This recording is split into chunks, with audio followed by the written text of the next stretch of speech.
زندگی کی نئی شروعات، زندگی کا سب سے خوبصورت دن۔ کون نہیں چاہتا کہ اس دن کو یادگار بنایا جائے، لیکن ہمدانیہ عراق میں خوشی کا لمحہ ایک منٹ میں غم میں بدل گیا۔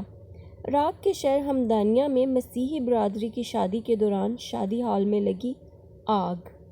اس شادی کی تقریب میں آگ لگنے سے دلہن کے 4 بھائیوں سمیت تمام خاندان اور 100 لوگ لقمہ اجل بن گئے اور 150 شدید زخمی ہیں۔